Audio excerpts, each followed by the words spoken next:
जय हिंद दोस्तों, आप सभी का स्वागत है आपके अपने YouTube चैनल दबंग क्लासेस पर। तो दोस्तों, आज हम आप लोगों के लिए लेकर आ चुके हैं मध्य प्रदेश वन रक्षक और जेल प्रहरी एग्जाम की प्रिपरेशन के लिए प्रैक्टिस सेट नंबर 20, जिसमें आप लोगों के लिए current affair, GK, GS, MP GK और साइंस के क्वेश्चन रखे गए हैं जो कि आप लोगों के एग्जाम में जरूर पूछे जाएंगे। तो वीडियो में लास्ट तक जरूर बने रहें। चलिए शुरू करते हैं, देखते हैं आज का फर्स्ट क्वेश्चन। फर्स्ट क्वेश्चन में आप लोगों से पूछा गया है, वियतनाम के नए राष्ट्रपति कौन बने हैं। चार ऑप्शन आपको दिए गए और पूछा गया है वियतनाम के नए राष्ट्रपति कौन बने हैं। तो इसका जो करेक्ट आंसर है दोस्तों, वह होने वाला है आप लोगों का ऑप्शन नंबर 4, बो बान थुआंग जो है यह वियतनाम देश के नए राष्ट्रपति बने हैं। वियतनाम की राजधानी है हनोई और वियतनाम के जो पीएम है, देखिए यहां राष्ट्रपति का नाम तो आप लोगों को दे ही दिया गया है, बो बान थुआंग, और यहां के पीएम का जो नाम है वह है फाम मिन्ह चिन। देखिए इनका नाम आपको याद रखने की जरूरत नहीं है, करंट अफेयर में इनका राष्ट्रपति बने हैं तो इसलिए आप इनका नाम याद रखेंगे, पीएम का नाम याद रखने की जरूरत नहीं है। वैसे इनका नाम है फॉर्म मिन्ह चिन और यहाँ की मुद्रा है वियतनामी डोंग। ठीक है, तो यहाँ के प्रेसिडेंट का नाम जरूर याद रखें, बो बान थुआंग वियतनाम के नए राष्ट्रपति बने हैं। बढ़ते हैं नेक्स्ट क्वेश्चन की ओर। नेक्स्ट क्वेश्चन में आप लोगों से पूछा गया है, ओलिकर शासक यशोधर्मा किस शताब्दी से संबंधित थे। चार ऑप्शन आपको दिए गए हैं और पूछा गया है ओलिकर शासक यशोधर्मा किस शताब्दी से संबंधित थे। तो इसका राइट आंसर होगा ऑप्शन नंबर सेकंड, 6वीं शताब्दी से। ओलिकर शासक यशोधर्मा जो है यह 6वीं शताब्दी से संबंधित थे। ओलिकर वंश की जो राजधानी है वह दसपुर थी। दसपुर को वर्तमान समय में किस नाम से जाना जाता है, तो आपको पता होना चाहिए कि दसपुर को वर्तमान समय में मंदसौर के नाम से जाना जाता है। तो एक क्वेश्चन पूछा जाता है कि मंदसौर का पुराना नाम क्या था, तो आपका आंसर होगा दसपुर के रूप में मंदसौर को पूर्व में जाना जाता था। अब यहां पर ओलिकर वंश की बात की गई है, तो ओलिकर वंश से एक क्वेश्चन और पूछा जाता है कि मालवा को मालवा नाम किसने दिया था। तो आपका आंसर होगा मालवा को मालवा नाम देने का जो श्रेय है वह ओलिकर सम्राटों को जाता है, या हम कह सकते हैं ओलिकर वंश को जाता है। और ओलिकर वंश के यशोधर्मा ने मिहिर कुल को पराजित किया था। यह क्वेश्चन भी अक्सर एग्जाम में पूछा जाता है कि मिहिर कुल को किसने पराजित किया था। आपका आंसर होगा ओलिकर वंश के यशोधर्मा ने। बढ़ते हैं नेक्स्ट क्वेश्चन की ओर। नेक्स्ट क्वेश्चन में यहां पर आप लोगों से पूछा जा रहा है, बी शिवारमण समिति की सिफारिश पर निम्नलिखित में से कौन सा वित्तीय संस्थान अस्तित्व में आया है। राइट आंसर आपको बताना है। आपसे पूछा गया है कि बी शिवारमण की सिफारिश पर इनमें से किस वित्तीय संस्थान की गठन किया गया था। तो राइट आंसर होगा ऑप्शन नंबर 3, नाबार्ड का। ठीक है, बी शिवारमण समिति की सिफारिश पर नाबार्ड का गठन किया गया था। अब नाबार्ड का जो फुल फॉर्म है अक्सर एग्जाम में पूछा जाता है, तो यह भी आप याद रखेंगे। इसका फुल फॉर्म होता है national bank for agriculture and rural development. ये भी आप अच्छे से याद रखेंगे, national bank for agriculture and rural development. इसकी स्थापना जो है वह 12 जुलाई 1982 को हुई थी। ये क्वेश्चन जो है आप लोगों के कांस्टेबल एग्जाम 2022 में पूछा गया था कि नाबार्ड की स्थापना कब हुई थी। तो तारीख सहित पूछा गया था आपके कांस्टेबल एग्जाम में 12 जुलाई 1982 को, और आपसे सन पूछा गया था आपके पटवारी एग्जाम 2023 में कि नाबार्ड की स्थापना कब हुई थी। तो यहां पर सन ऑनली पूछा गया, तभी हाल ही में जो एग्जाम कंडक्ट कराई गई है तो उसमें आंसर था 1982 में। इसका जो मुख्यालय है वर्तमान समय में वह मुंबई में है, और इसके जो सीईओ है वर्तमान समय में वह है साजी केबी। इनका नाम भी मैं आपको बता दे रहा हूं, वर्तमान समय में इसके जो सीईओ हैं वो हैं साजी केबी, नाबार्ड के। बढ़ते हैं नेक्स्ट क्वेश्चन की ओर। नेक्स्ट क्वेश्चन में यहां पर आप लोगों से पूछा जा रहा है, भारतीय पुरातत्व सर्वेक्षण द्वारा 1300 वर्ष पुराना बौद्ध स्तूप कहां खोजा गया है। हाल का ही करंट अफेयर है, आप लोगों से एग्जाम में पूछा जाएगा, तो इसे आप अच्छे से याद रखेंगे। राइट आंसर होगा ऑप्शन नंबर 3, ओडिशा में। भारतीय पुरातत्व सर्वेक्षण, आर्कियोलॉजिकल सर्वे ऑफ इंडिया। ठीक है, यह भी आप लोगों को याद रखना है कि कभी कभी आपसे पूछ लिया जाए इसका फुल फॉर्म क्या होता है, तो आप कहेंगे आर्कियोलॉजिकल सर्वे ऑफ इंडिया, ने ओडिशा के जाजपुर जिले में 1300 वर्ष पुराने स्तूप की खोज की है। यह जो है यह 7वीं 8वीं शताब्दी से संबंधित है। ठीक है, बढ़ते हैं नेक्स्ट क्वेश्चन की ओर।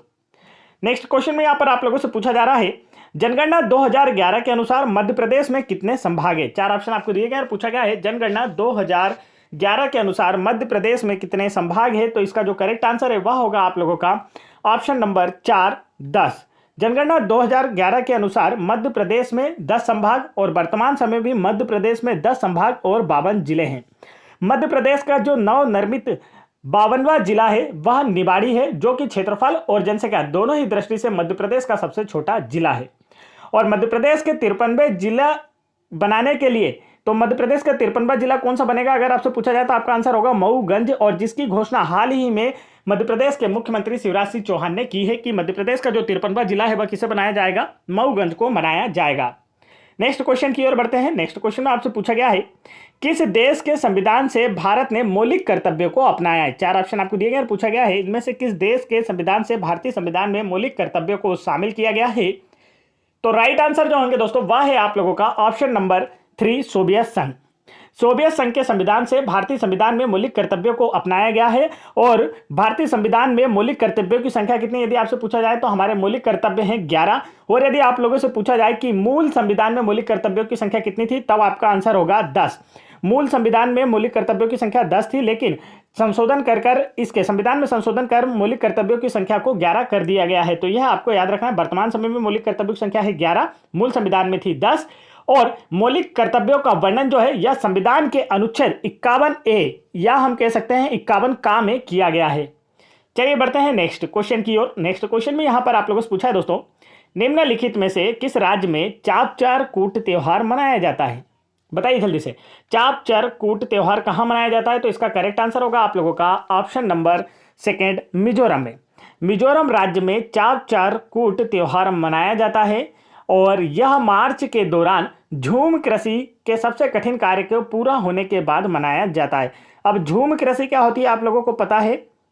तो पहाड़ी इलाकों में जंगलों को काटकर उन्हें जलाकर जो खेती की जाती है, ठीक है, जला दिया गया, उसके बाद जो जमीन बची उस पर क्या की गई, खेती की गई। और अगली बार जो नेक्स्ट फसल आएगी तो उस जमीन पर दोबारा कोई फसल नहीं ली जाती है। फिर वहां के जो निवासी हैं वो दूसरी जगह जंगल काटकर वहां पर दूसरी फसल लेते हैं और अगले साल की फसल फिर दूसरी जगह के जंगल काटकर वहां पर फसल लेते हैं। तो इस प्रकार की जो कृषि होती है उसे क्या कहा जाता है, झूम कृषि कहा जाता है। तो इस झूम कृषि के कठिन कार्य के पूरा होने के बाद मार्च माह में मिजोरम में चापचार कूट त्योहार मनाया जाता है। यह एक दिन का त्योहार होता है। मिजोरम की राजधानी है आइजोल, सीएम है जोरमथंगा और गवर्नर है पीएस श्रीधरन पिल्लई।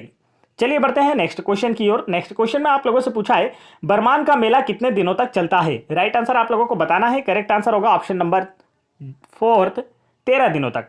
बरमान का मेला जो है यह 13 दिनों तक चलता है। यह मेला मध्य प्रदेश के नरसिंहपुर जिले में नर्मदा नदी के किनारे लगता है। अक्सर एग्जाम में पूछा जाता है कि बरमान का मेला कहां लगता है। ऑप्शन में आपको जिले दे दिए जाएंगे और आंसर होगा नरसिंहपुर जिले में लगता है। किस नदी के किनारे लगता है, तो नर्मदा नदी के किनारे लगता है। और कितने दिनों तक चलता है, आंसर होगा 13 दिनों तक चलता है। आगे बढ़ते हैं नेक्स्ट क्वेश्चन की ओर। नेक्स्ट क्वेश्चन में पूछा गया है कथकली किस राज्य की शास्त्रीय नृत्य नाटक है। 4 ऑप्शन आपको दिए गए और पूछा गया है कथकली किस राज्य की शास्त्रीय नृत्य नाटक है। तो इसका जो करेक्ट आंसर है वह होगा आप लोगों का ऑप्शन नंबर 3 केरल राज्य का। कथकली जो है यह केरल राज्य के शास्त्रीय नृत्य नाटक है। केरल का राजकीय त्योहार है ओणम। आगे चलते हैं नेक्स्ट क्वेश्चन की ओर। तो ये याद रखेंगे कथकली देखिए किस राज्य से संबंधित है, आंसर होगा केरल राज्य से। केरल का जो राजकीय त्योहार है वो क्या है, ओणम है। एग्जाम में पूछा जा सकता है, अच्छे से याद रखेंगे आप लोग। चलिए बढ़ते हैं नेक्स्ट क्वेश्चन की ओर। नेक्स्ट क्वेश्चन में आप लोगों से पूछा है मध्य प्रदेश विधानसभा के वर्तमान अध्यक्ष कौन है। तो राइट आंसर आपको बताना है। करेक्ट आंसर जो होगा दोस्तों वह होगा आपका ऑप्शन नंबर 4 गिरीश गौतम। मध्य प्रदेश विधानसभा के वर्तमान अध्यक्ष गिरीश गौतम हैं। और मध्य प्रदेश विधानसभा भवन का जो नाम है वह इंदिरा गांधी विधान भवन है। मध्य प्रदेश में विधानसभा सीटों की संख्या कितनी है यदि आप लोगों से पूछा जाए तो आपका आंसर होगा 230 है। और एक क्वेश्चन और अभी हाल ही में पटवारी एग्जाम 2023 में पूछा गया था कि मध्य प्रदेश विधान भवन जो है इसका निर्माण किसने करवाया था। तो आपका आंसर होगा भोपाल के नवाब। चलिए यहां पर देखिए इसका निर्माण किसने कराया था। तो यहां पर देखिए इसके निर्माण के बारे में मैं आपको लास्ट में बताऊंगा। चलिए बढ़ते हैं नेक्स्ट क्वेश्चन की ओर। नेक्स्ट क्वेश्चन देखिए यहां पर आप लोगों से पूछा जा रहा है ओणम एक त्योहार है जो किस राज्य में बहुत लोकप्रिय है। आप लोगों को बताना है कि ओणम एक त्योहार है जो किस राज्य में लोकप्रिय है। तो इसका करेक्ट आंसर आप लोगों को बताना है। करेक्ट आंसर जो होगा वह है आप लोगों का ऑप्शन नंबर 3 केरल राज्य में। ओणम एक त्योहार है जो केरल राज्य में बहुत लोकप्रिय है। ओणम केरल का राजकीय त्योहार है तथा केरल का प्रमुख नृत्य जो है कथकली है। केरल की बात की जाए तो केरल की राजधानी है तिरुवनंतपुरम, सीएम है पिनाराई विजयन और गवर्नर है आरिफ मोहम्मद खान। देखिए यहाँ पर अगर इसकी बात की जाए कि किसने निर्माण कराया था, शाहजहां बेगम। ठीक है, तो भोपाल की नवाब थी शाहजहां बेगम जिन्होंने इसका निर्माण कराया था जिसे अब विधान भवन के रूप में यूज किया जाता है। शाहजहां बेगम ने अपने अतिथियों के लिए इसका निर्माण कराया था। नेक्स्ट क्वेश्चन में आप लोगों से पूछा गया है, यहाँ पर देखिए ये क्वेश्चन हमारा हो गया है। नेक्स्ट क्वेश्चन की ओर बढ़ते हैं। नेक्स्ट क्वेश्चन में यहाँ पर आप लोग देखेंगे आपसे पूछा जा रहा है मालवा के प्रथम मराठा सूबेदार के नाम से किसे जाना जाता है। तो इसका जो करेक्ट आंसर होगा वह है आप लोगों का ऑप्शन नंबर, जल्दी बताएंगे, मालवा के प्रथम मराठा सूबेदार कौन थे? तो इसका करेक्ट आंसर आप लोगों का होने वाला है दोस्तों option number first, Malhar Rao Holkar. Malhar Rao Holkar जो हैं यह मालवा के प्रथम मराठा सूबेदार थे। इन्होंने होलकर वंश की स्थापना की थी। होलकरों की जो राजधानी है वह इंदौर थी। मल्हार राव होलकर के पुत्र खांडेराव होलकर के साथ अहिल्याबाई होलकर का विवाह हुआ था। खांडेराव होलकर की मृत्यु के बाद अहिल्याबाई होलकर ने होलकर वंश की शासन की बागडोर संभाली और होलकर वंश की जो राजधानी है वह इंदौर से महेश्वर स्थानांतरित की थी। चलिए बढ़ते हैं नेक्स्ट क्वेश्चन की ओर। नेक्स्ट क्वेश्चन में यहां पर आप लोगों से पूछा जा रहा है, हाल ही में किसने 2022 का BBC Indian sports women of the year award जीता है? तो राइट आंसर आप लोगों को बताना है कि इसका करेक्ट आंसर क्या होने वाला है। करेक्ट आंसर जो होगा दोस्तों वह है आप लोगों का option number second, Mirabai Chanu ने।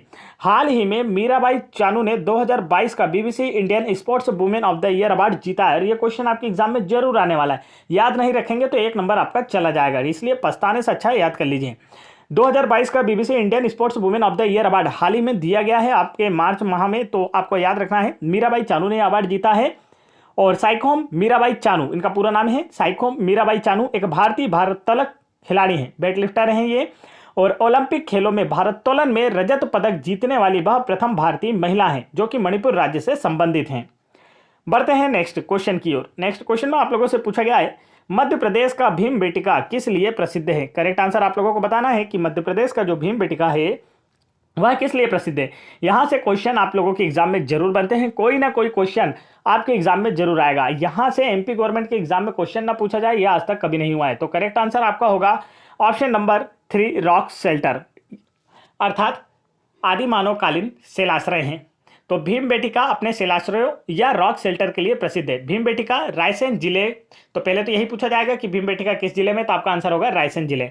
भीमबेटका रायसेन जिले के अब्दुल्लागंज में स्थित आदि मानवकालीन शिलाश्रय है। भीमबेटका की खोज जो है विष्णु श्रीधर बाकणकर ने की थी। इनकी खोज का बारे में आप अच्छे से याद रखेंगे, यह एग्जाम में पूछा गया प्रश्न, आपके कांस्टेबल एग्जाम 2022 में पूछा गया था कि भीमबेटका की खोज किसने की थी, तो आंसर होगा विष्णु श्रीधर बाकणकर ने। और इसे किस वर्ष यूनेस्को की विश्व विरासत सूची में शामिल किया गया था, तो यह भी पूछा गया प्रश्न है। आंसर होगा वर्ष 2003 में भीमबेटका को यूनेस्को की विश्व विरासत सूची में शामिल किया गया है। बढ़ते हैं नेक्स्ट क्वेश्चन की ओर। नेक्स्ट क्वेश्चन में यहां पर आप लोगों से पूछा जा रहा है, भारत की जनगणना 2011 के अनुसार लिंगानुपात क्या है? चलिए भारत का लिंगानुपात बताना है आप लोगों को 2011 के अनुसार। राइट आंसर होगा आपका ऑप्शन नंबर सेकंड, 943। भारत की जनगणना 2011 के अनुसार लिंगानुपात 943 है। मध्य अगर भारत की बात की जाए तो सर्वाधिक लिंगानुपात जो है वह केरल राज्य का है और न्यूनतम लिंगानुपात जो है वह हरियाणा राज्य का है। आगे चलते हैं नेक्स्ट क्वेश्चन की ओर। नेक्स्ट क्वेश्चन में आप लोगों से पूछा गया है, वर्ष 2008 को भोपाल को विभाजित करके निम्न में से कौन सा संभाग बनाया गया था? 4 ऑप्शन आपको दिए गए और पूछा गया वर्ष 2008 में भोपाल को विभाजित करके कौन सा संभाग बनाया गया था। तो इसका जो राइट आंसर है वह होगा आप लोगों का ऑप्शन नंबर सेकंड, नर्मदापुरम संभाग बनाया गया था। नर्मदापुरम संभाग में 3 जिले होशंगाबाद, बैतूल तथा हरदा शामिल हैं। हाल ही में 7 फरवरी 2022 से होशंगाबाद का नाम बदलकर नर्मदापुरम कर दिया गया है। तो यह भी आप लोगों को अच्छे से याद रखना है। अगर आपसे पूछा जाए कि होशंगाबाद की स्थापना या नर्मदापुरम की स्थापना किसने की थी, तो आपका आंसर होगा होशंग शाह गोरी ने। आगे बढ़ते हैं नेक्स्ट क्वेश्चन की ओर। नेक्स्ट क्वेश्चन की ओर बढ़ने से पहले दोस्तों मैं आपको बता दूं, यदि आप लोग एमपी फॉरेस्ट और एमपी जेल प्रति एग्जाम की अपनी प्रिपरेशन को और बेहतर करना चाहते हैं तो आप हाल ही में कंडक्ट कराई गई एमपी गवर्नमेंट की एग्जाम जैसे एमपी पुलिस कांस्टेबल एग्जाम 2022, आबकारी एग्जाम 2023 और पटवारी एग्जाम 2023 के सभी शिफ्टों की पीडीएफ फाइल वीडियो के डिस्क्रिप्शन में दी गई लिंक पर क्लिक करके डाउनलोड करके इन्हें जरूर लगाएं। यहाँ से आप maths, GK GS, MP GK, science, Hindi और इंग्लिश इन सभी की तैयारी करें, क्योंकि यहाँ से क्वेश्चन रिवाइज होने के काफ़ी ज़्यादा चांस है और यह इसी पैटर्न पर है। आप लोगों से पता चल जाएगा आप लोगों को इसे पढ़ने से कि एग्जाम में लेवल क्या चल रहा है, क्या आप लोगों से पूछा जाता है, जिससे आप अपनी प्रिपरेशन इसे ध्यान रखकर कर पाएंगे कि आपसे एग्जाम में क्या पूछा जाता है। तो आपकी प्रिपरेशन बेहतर हो पाएगी और आने वाले एग्जाम में आपका भी सिलेक्शन हो पाएगा। आप लोग इन एग्जाम की अगर सब्जेक्ट वाइज पीडीएफ फाइल भी डाउनलोड करना चाहते हैं, जैसे एमपी पुलिस कांस्टेबल एग्जाम 2022 की, maths, reasoning, GK GS, science की और पटवारी एग्जाम 2023 की सभी 8 सब्जेक्ट की PDF file subject wise download भी करना चाहते हैं, तो आप वीडियो के डिस्क्रिप्शन में दी गई लिंक पर क्लिक करके डाउनलोड कर सकते हैं।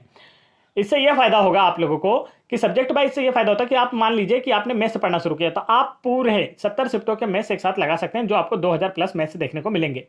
आप इंग्लिश पढ़ना शुरू करते हैं या हिंदी पढ़ना शुरू करते हैं तो सारे आप लोगों को 1750 प्लस क्वेश्चन हैं इसमें, और सारे के सारे आप लोग एक साथ लगा सकते हैं, जिससे आपकी प्रिपरेशन बेहतर हो पाएगी। साथ ही एमपीजीके की बेस्ट पीडीएफ फाइल आपको दिखाई दे रही होगी। इसमें से एमपी पुलिस कांस्टेबल एग्जाम 2022, आबकारी एग्जाम 2023 और पटवारी एग्जाम 2023 में एक एक एमपीजीके का क्वेश्चन पूछा गया है। तो यदि आपने अभी तक इसे डाउनलोड नहीं किया तो आप वीडियो के डिस्क्रिप्शन में दी गई लिंक पर क्लिक करके डाउनलोड कर सकते हैं।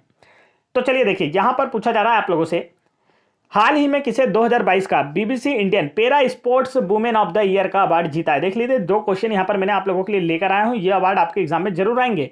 हाल ही में किसने 2022 का BBC Indian para sports women of the year, वो क्या था, women of the year award, जो कि मीराबाई चानू ने जीता। लेकिन यहां पर पैरा एथलीट्स की बात की जा रही है। Para sports women of the year का अवार्ड किसने जीता है? राइट आंसर होगा ऑप्शन नंबर 3, भाविना पटेल ने BBC Indian para sports of the year women of the year का खिताब जीता है वर्ष 2022 के लिए। भाविना पटेल जो है यह गुजरात की पैरा एथलीट टेबल टेनिस खिलाड़ी है। तो यदि आप लोगों से पूछा जाए कि इनका संबंध किस खेल से है, आपका आंसर होगा टेबल टेनिस से है, और यह एक पैरा एथलीट खिलाड़ी है जो कि गुजरात राज्य से संबंधित हैं। आगे बढ़ते हैं नेक्स्ट क्वेश्चन की ओर। नेक्स्ट क्वेश्चन में पूछा है, निम्नलिखित में से कौन सा हॉकी के खेल से संबंधित ट्रॉफी या कप है? 4 ऑप्शन आपको दिए गए और बताना है आपको कि इनमें से कौन सा हॉकी से संबंधित ट्रॉफी या कप है। तो राइट आंसर होगा ऑप्शन नंबर फर्स्ट, आगा खां कप जो है यह हॉकी से संबंधित है। आगा खां कप का संबंध हॉकी से है, जबकि आगा खां गोल्ड कप का संबंध फुटबॉल से। देखिए, आगा खां कप दिख गया ना तो समझ लीजिए कि ये काय से है, हॉकी से। लेकिन यहीं पर आप लोगों से कह दिया जाए आगा खां गोल्ड कप, तब यह किससे संबंधित हो जाएगा? तब आपका आंसर होगा कि यह फुटबॉल से संबंधित। थोड़ा सा अंतर है, गोल्ड लगेगा तो ये क्या हो जाएगा, फुटबॉल से संबंधित हो जाएगा। और हॉकी जो है यह भारत का राष्ट्रीय खेल है। भारत के प्रसिद्ध हॉकी खिलाड़ी मेजर ध्यानचंद को हॉकी के जादूगर के नाम से भी जाना जाता है। तो एग्जाम में पूछा जाता है कि किस खिलाड़ी को हॉकी के जादूगर के नाम से जाना जाता है, आंसर होगा भारतीय हॉकी खिलाड़ी मेजर ध्यानचंद को। एक क्वेश्चन आप लोगों से स्पोर्ट्स से और बनता है, जो मैं आपको बता दूं कि भारत का जो सर्वोच्च खेल रत्न पुरस्कार है वह कौन सा है। आप लोगों से अगर पूछा जाए तो भारत का सर्वोच्च खेल पुरस्कार कौन सा है, तो आपका आंसर होगा भारत का सर्वोच्च खेल पुरस्कार मेजर ध्यानचंद खेल रत्न पुरस्कार है। पहले इसका नाम क्या था, राजीव गांधी खेल रत्न पुरस्कार, लेकिन इसका नाम बदलकर क्या कर दिया गया है, मेजर ध्यानचंद खेल रत्न पुरस्कार कर दिया गया है। और जिसकी पुरस्कार राशि अक्सर एग्जाम में पूछी जाती है, आंसर होगा 25 लाख रुपए इस पुरस्कार की राशि है। बढ़ते हैं नेक्स्ट क्वेश्चन की ओर। नेक्स्ट क्वेश्चन में देखते हैं आप लोगों से क्या पूछा गया है। तो यहां पर आप लोगों से पूछा जा रहा है, शंकर दयाल शर्मा भोपाल के मुख्यमंत्री रहे। 4 ऑप्शन आपको दिए गए और पूछा गया है शंकर दयाल शर्मा कब से कब तक भोपाल के मुख्यमंत्री रहे। तो इसका जो राइट आंसर है वह होगा आप लोगों का ऑप्शन नंबर फर्स्ट, वर्ष 1951 से 1955 तक। शंकर दयाल शर्मा वर्ष 1951 से 1955 तक भोपाल राज्य के मुख्यमंत्री थे। यह भी आप लोगों को याद रखना है, यह भारत के 9वें राष्ट्रपति थे। हाल ही में कांस्टेबल एग्जाम 2022 में पूछा गया प्रश्न है 2022 में कि भारत के 9वें राष्ट्रपति कौन थे, या एक पहले शिफ्ट में एक बार क्वेश्चन ये पूछा गया था तो आंसर था शंकर दयाल शर्मा, और उसी दिन दूसरी शिफ्ट में क्वेश्चन पूछा गया था कि भारत के 9वें राष्ट्रपति कौन थे, तो आंसर शंकर दयाल शर्मा। और पहले आपसे पूछा गया था कि शंकर दयाल शर्मा कौन थे, तो ऑप्शन में आपको राष्ट्रपति प्रधानमंत्री इस प्रकार से दिया गया था। तो राष्ट्रपति थे 9वें नंबर के भारत के। इनका जो जन्म है कहाँ हुआ था, यह भी कांस्टेबल एग्जाम में पूछा गया था, तो आंसर होगा इनका जन्म हुआ था भोपाल में। बढ़ते हैं नेक्स्ट क्वेश्चन की ओर। नेक्स्ट क्वेश्चन में आपसे पूछा जा रहा है, कुमार गंधर्व पुरस्कार किस वर्ष में स्थापित हुआ? बताइए, कुमार गंधर्व पुरस्कार किस वर्ष में स्थापित हुआ था? राइट आंसर होगा ऑप्शन नंबर 1, वर्ष 1992-93 में कुमार गंधर्व पुरस्कार स्थापित हुआ था। यह पुरस्कार मध्य प्रदेश सरकार द्वारा दिया जाता है। यह पुरस्कार भारतीय शास्त्रीय गायक पंडित कुमार गंधर्व के नाम पर रखा गया है। चलिए बढ़ते हैं नेक्स्ट क्वेश्चन की ओर। तो यहां पर दोस्तों हमारे जीके, जीएस, एमपी जीके और करंट अफेयर समाप्त तो होते हैं। अब स्टार्ट होगा साइंस। तो वीडियो में लास्ट तक बने रहें। वीडियो पसंद आ रहा है तो वीडियो को लाइक जरूर करें। चैनल पर पहली बार आए चैनल को जरूर सब्सक्राइब कर लें। यहां पर पूछा है, निम्नलिखित में से कौन सा धात्विक खनिज प्रकृति में लौह है? तो बताइए इनमें से कौन सा एक खनिज है जो कि लौह है? तो राइट आंसर होगा लोहा जो है यह धात्विक खनिज है जो कि प्रकृति में लौह है। लोहा अर्थात आयरन का जो प्रतीक चिन्ह है वह Fe होता है, और इसका जो परमाणु क्रमांक होता है वह क्या होता है, 26 होता है। मानव शरीर में आयरन की कमी से कौन सा रोग होता है, अक्सर एग्जाम में पूछा जाता है, तो आपका आंसर होगा एनीमिया रोग होता है। चलिए बढ़ते हैं नेक्स्ट क्वेश्चन की ओर। नेक्स्ट क्वेश्चन में यहां पर आप लोगों से पूछा गया है, प्रकाश की कौन सी तरंग दैर्घ्य प्रकाश संश्लेषण के लिए सबसे अधिक अवशोषित की जाती है? आप लोगों से पूछा गया है कि प्रकाश की कौन से रंग की तरंग दैर्घ्य प्रकाश संश्लेषण के लिए सबसे अधिक अवशोषित की जाती है? तो इसका जो राइट आंसर है वह है आप लोगों का ऑप्शन नंबर 4, नीले प्रकाश। प्रकाश में नीले रंग की तरंग दैर्घ्य प्रकाश संश्लेषण के लिए सबसे अधिक अवशोषित की जाती है, और हरे रंग की हरे रंग की जो तरंगधैर्य है यह सबसे कम अवशोषित की जाती है, क्योंकि प्रकाश को अवशोषित करने के लिए जिस वर्णक का उपयोग किया जाता है वह स्वयं हरा होता है। तो हरा रंग बहुत कम अवशोषित होता है और ज़्यादा मात्रा में परावर्तित कर दिया जाता है। तो यहाँ पर वही पूछा जा रहा है कि प्रकाश की कौन सी तरंगदैर्घ्य प्रकाश संश्लेषण के लिए सबसे अधिक अवशोषित होती है। आंसर होगा नीले रंग की। और सबसे कम कौन सी अवशोषित होती है, तो आंसर होगा हरे रंग की। बढ़ते हैं नेक्स्ट क्वेश्चन की ओर। नेक्स्ट क्वेश्चन में पूछा है, जब सोडियम कार्बोनेट को अत्यधिक गर्म किया जाता है तो क्या बनता है। सोडियम बाइकार्बोनेट है। यहाँ पर सोडियम बाइकार्बोनेट की बात की जा रही है। सोडियम बाइकार्बोनेट को बेकिंग सोडा या खाने का सोडा भी कहा जाता है। इसका फॉर्मूला जो होता है वह NaHCO3 होता है। अब आप लोगों से पूछा गया है कि सोडियम बाइकार्बोनेट अर्थात बेकिंग सोडा, खाने के सोडा को अत्यधिक गर्म किया जाता है तो क्या बनता है। तो इसका जो राइट आंसर है वह होगा आपका option number second, sodium carbonate बनता है। जब सोडियम बाइकार्बोनेट को गर्म किया जाता है तो यह सोडियम कार्बोनेट जल और कार्बन डाइऑक्साइड गैस उत्पन्न करता है। ठीक है, इसका अपघटन होता है, तीन चीजों में विभक्त हो जाता है, सोडियम कार्बोनेट में, जल में और कार्बन डाइऑक्साइड में। सोडियम बाइकार्बोनेट का फार्मूला आप लोगों को दे रखा है, यहां पर यह होता है। और यदि आपसे बोला जाए कि सोडियम कार्बोनेट का फार्मूला क्या होता है, तब आप कहेंगे Na2CO3 सोडियम कार्बोनेट का फार्मूला होता है। बढ़ते हैं नेक्स्ट क्वेश्चन की ओर। नेक्स्ट क्वेश्चन में आप लोगों से पूछा गया है, सबसे आरामदायक दूरी जिस पर कोई सामान्य आंख से पढ़ सकता है वह क्या है।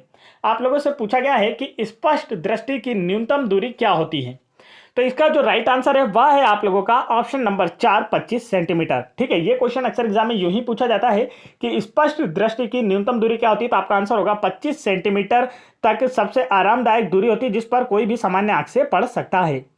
नेक्स्ट क्वेश्चन में यहां पर आप लोगों से पूछा गया है, स्तनधारियों में उत्सर्जन का एक महत्वपूर्ण कार्य निम्नलिखित में से कौन सा अवयव करता है। चलिए बताइए जल्दी से, उत्सर्जन का एक महत्वपूर्ण कार्य किसके द्वारा किया जाता है। तो आपका आंसर होगा वह है आप लोगों का ऑप्शन नंबर 3, गुर्दे अर्थात वृक्क के द्वारा। गुर्दे, वृक्क, किडनी यह जो है स्तनधारियों में उत्सर्जन का एक महत्वपूर्ण कार्य करती हैं। यह रक्त शुद्धिकरण के लिए कौन जिम्मेदार होता है। तो आपका आंसर होगा वृक्क रक्त शुद्धिकरण के लिए जिम्मेदार होता है। यह रक्त को शुद्धिकरण कर यूरिया को अलग कर उत्सर्जन के माध्यम से शरीर के बाहर निकालते हैं। बढ़ते हैं नेक्स्ट क्वेश्चन की ओर। नेक्स्ट क्वेश्चन में पूछा गया है, मैग्नेटाइट किसका अयस्क है। चार ऑप्शन आपको दिए गए हैं और पूछा गया है मैग्नेटाइट किसका अयस्क है। तो राइट आंसर आपका होने वाला है ऑप्शन नंबर 3, आयरन का। मैग्नेटाइट मुख्य आयरन अयस्कों में से एक है और मैग्नेटाइट का जो फार्मूला होता है वह Fe3O4 होता है। और हेमेटाइट और मैग्नेटाइट दोनों ही क्या होते हैं, लौह अयस्क होते हैं। एग्जाम में अक्सर पूछा जाता है, आप लोग ध्यान रखेंगे। नेक्स्ट क्वेश्चन में यहां पर पूछा गया दोस्तों, ध्वनि तरंगे अनुदैर्घ्य तरंगे हैं या अनुप्रस्थ तरंगे हैं। अब ऑप्शन दिया आपको, केवल 2 सही है, केवल 1 सही है, या दोनों 1 और 2 सही हैं, या दोनों नहीं सही हैं। तो राइट आंसर आपको बताना है कि ध्वनि तरंगे कैसी होती हैं। तो इसका जो करेक्ट आंसर है ना वह होगा आप लोगों का ऑप्शन नंबर सेकंड, केवल 1 सही है। अर्थात ध्वनि तरंगे जो हैं वह कैसी तरंगे होती हैं, अनुदैर्घ्य तरंगे होती हैं। ध्वनि जो है यह निर्वात में गति नहीं कर सकती। अक्सर एग्जाम में पूछा जाता है, 4 ऑप्शन आपको दे दिए जाते हैं और पूछा जाता है कि इनमें से ध्वनि कहाँ गति नहीं कर सकती। तो आंसर होगा ध्वनि निर्वात में गति नहीं कर सकती है। बढ़ते हैं नेक्स्ट क्वेश्चन की ओर। ध्वनि की अधिकतम चाल किसमें होती है, यदि आपसे पूछा जाए तो आपका आंसर होगा इस्पात में। नेक्स्ट क्वेश्चन यहां पर आप लोगों से पूछा जा रहा है, वायुदाब मापने के यंत्र को क्या कहा जाता है। 4 ऑप्शन आपको दिए गए और पूछा गया इनमें से किसके द्वारा वायुदाब मापा जाता है। राइट आंसर होगा बैरोमीटर। वायुदाब मापने के यंत्र को बैरोमीटर कहा जाता है। अच्छे से आप लोगों को याद रखना, अक्सर एग्जाम में पूछा जाता है। नेक्स्ट क्वेश्चन में यहां पर आप लोगों से पूछा गया है, सूक्ष्म जीव जो नाक के माध्यम से शरीर में प्रवेश करते हैं, किस माध्यम से, नाक के माध्यम से शरीर में प्रवेश करते हैं, शरीर के किस भाग को अधिक प्रभावित करते हैं। राइट आंसर होगा ऑप्शन नंबर 4, फेफड़े को। सूक्ष्म जीव जो नाक के माध्यम से शरीर में प्रवेश करते हैं वह फेफड़े को अधिक प्रभावित करते हैं। जैसे कोरोना वायरस नाक के माध्यम से शरीर में प्रवेश करता है और फेफड़ों को अधिक प्रभावित करता है, लंग्स को खराब करता है। और अगर वायरस की बात की जाए तो वायरस जो होते हैं, इन्हें वायरस अर्थात विषाणुओं को सजीव और निर्जीवों के बीच की कड़ी माना जाता है। तो यह क्वेश्चन एग्जाम में जरूर पूछा जाता है कि सजीवों और निर्जीवों के बीच की कड़ी किसे माना जाता है। आपका आंसर होगा विषाणुओं अर्थात वायरस को माना जाता है। विषाणुओं का अध्ययन विषाणुलॉजी, या हम कह सकते हैं कि वायरस का अध्ययन वायरोलॉजी कहलाता है। वायरस बोलेंगे तो वायरोलॉजी, विषाणु बोलेंगे तो विषाणुलॉजी कहलाता है। अच्छे से याद रख लेना है। वायरस जीवित शरीर में प्रवेश करते ही अपनी संख्या में तेजी से वृद्धि करते हैं।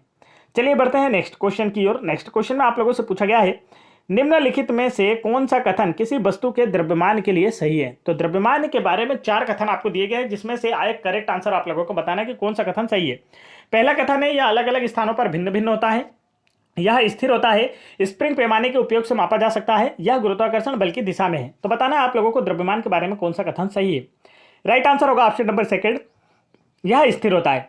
किसी भी वस्तु का द्रव्यमान जो है वह हमेशा नियत होता है, इस बात का आपको ध्यान रखना है। उसके अलग अलग स्थानों पर उसके भार में परिवर्तन होता है, द्रव्यमान में परिवर्तन नहीं होता। जैसे मान लीजिए कि आपके हाथ में अभी पढ़ते टाइम एक पेन है, तो इस पेन को आप अंतरिक्ष में ले जाएंगे तब भी यह ऐसा ही एक पेन होगा। आप जमीन पर गड्ढा खोदकर 30 फीट नीचे ले जाएंगे तब भी यह पेन ऐसा ही होगा। इसका जो द्रव्यमान जितने वस्तु से, या हम कह सकते हैं कि जितने द्रव्यमान से इसका निर्माण हुआ है, यह पेन वैसा का वैसा ही होगा, इसमें कमी ही नहीं होगी। लेकिन जमीन से ऊपर या नीचे जाने पर इसके भार में कमी हो जाएगी। और ऐसा क्यों होता है? गुरुत्वाकर्षण बल के कारण होता है। और अंतरिक्ष में भारहीनता होती है, तो अंतरिक्ष में तो इसका कोई भार होगा ही नहीं। लेकिन द्रव्यमान क्या होगा? एक फिक्स होगा। द्रव्यमान हमेशा नियत होता है। बढ़ते हैं नेक्स्ट क्वेश्चन की ओर। तो ये थे दोस्तों आज के हमारे टॉप 30 क्वेश्चन जो हम आप लोगों को लेकर आए थे। साथ ही हमने यहाँ पर आप लोगों के लिए क्विज भी रखी है जिसका आंसर आप लोगों को हमें कमेंट करके बताना है। आज की क्विज है आइसोटोप के रासायनिक गुण। तो आपको बताना है कैसे होता है। दिए गए ऑप्शंस में से राइट आंसर आप लोग हमें कमेंट करके बताएंगे। साइंस का बिल्कुल इजी क्वेश्चन है, आप लोग जरूर बताइए। तो वीडियो पसंद आया तो वीडियो को लाइक कीजिए। चैनल पर पहली बार आए तो चैनल को जरूर सब्सक्राइब कर लीजिए। यदि आप लोगों ने अभी तक सारी पीडीएफ डाउनलोड नहीं की है तो आप वीडियो के डिस्क्रिप्शन में दी गई लिंक पर क्लिक करके आसानी से डाउनलोड कर सकते हैं। और नहीं तो इस नंबर पर व्हाट्सअप कर हमसे आसानी से सारी पीडीएफ प्राप्त कर अपनी प्रिपरेशन को बेहतर कराने वाले एग्जाम में सिलेक्शन ले सकते हैं। जय हिंद दोस्तों।